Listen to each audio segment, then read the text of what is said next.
எனக்கு அருமையானவர்களே, மறுபடியும் மறுபடியும் இயேசு கிறிஸ்துவின் இனிய நாமத்தில் உங்களுக்கு என்னுடைய அன்பின் வாழ்த்துக்கள். தேவன் நல்லவராகவே இருக்கிறார். உங்களோடு கூட இருந்து இந்த நாளிலும் உங்களை தேவன் ஆசீர்வதிப்பார். கலக்கத்தோடு இருக்கிறீர்களா? மனபாரங்களோடு நிற்கிறீர்களா? ஆண்டவரிடத்தில் உங்கள் பாரங்களை வைத்து விடுங்கள். அவர் உங்களை ஆதரிப்பார். உங்கள் நெருக்கத்தில், உங்கள் ஆபத்தில், உங்கள் குறைவில், கஷ்டத்தில் ஆண்டவரை கூப்பிடுங்கள். அவர் சொன்னார், என்னை நோக்கி கூப்பிடு, நீ அறியாததும் எட்டாததுமான பெரிய காரியத்தை உனக்கு அறிவிப்பு என்று சொன்னாரே. ஆண்டவரை கூப்பிடுவோம். நாம் ஆண்டவரை கூப்பிடும் போது அவர் நமக்கு செவி கொடுக்கிறார் என்பது எங்கள் நம்பிக்கை அல்லவா? ஆமென். நாங்கள் தேவனை நோக்கி கூப்பிடுகிறதை போலவே தேவனும் எங்களை கூப்பிடுகிறார். தேவன் எங்களுக்கு ஒரு அழைப்பை கொடுக்கிறார்.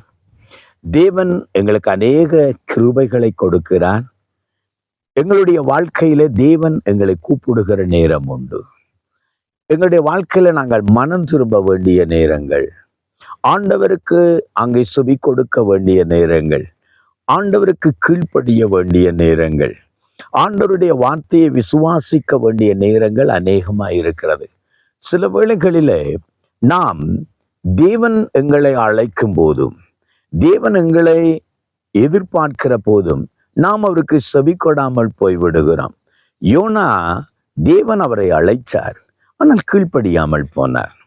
அதனாலதான் சொல்லுகிறார், மாயையை பற்றி கொண்டு தேவனுடைய கிருபையை நான் போக்கடித்து விட்டேன் என்று சொல்கிறார்.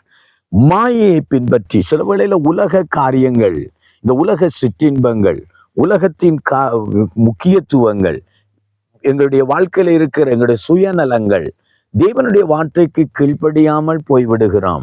சில வேளையில மாயையை பின்பற்றி இதுதான் நிஜம், இதுதான் வாழ்க்கை, இதுதான் ஆசீர்வாதம், இதுதான் என் எதிர்காலம், இப்படித்தான் என் வாழ்க்கை என்று நினைச்சு தேவனுடைய அழைப்புக்கு கீழ்ப்படியாமல், தேவ சத்தத்துக்கு செவி கொடாமல் போய்விடுகிறோம்.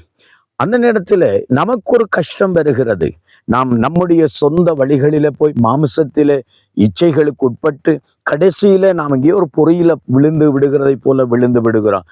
எங்களுடைய ஆபத்து நேரத்தில் ஆண்டவரை கூப்பிடுகிறோம். நீதிமொழிகளில் சொல்கிறார், நான் உன்னை கூப்பிடும் போது நீ எனக்கு செவி கொடுக்காத போது, உனக்கு ஆபத்து வரும்போது நீ என்னை கூப்பிடுவாயா இருந்தா நான் உன்னை ஆகடியம் பண்ணுவேன். அது ஞானத்தை குறித்த ஒரு காரியத்தை பேசுகிறது.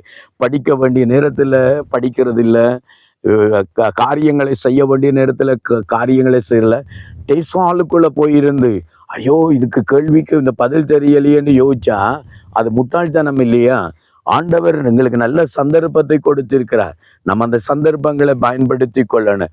ஆகவேதான் ஆண்டவர் நமக்கு சொல்றான், நான் உன்னை கூப்பிடும் போது நீ எனக்கு செவி கொடுக்க பழகி கொள்ளணும்.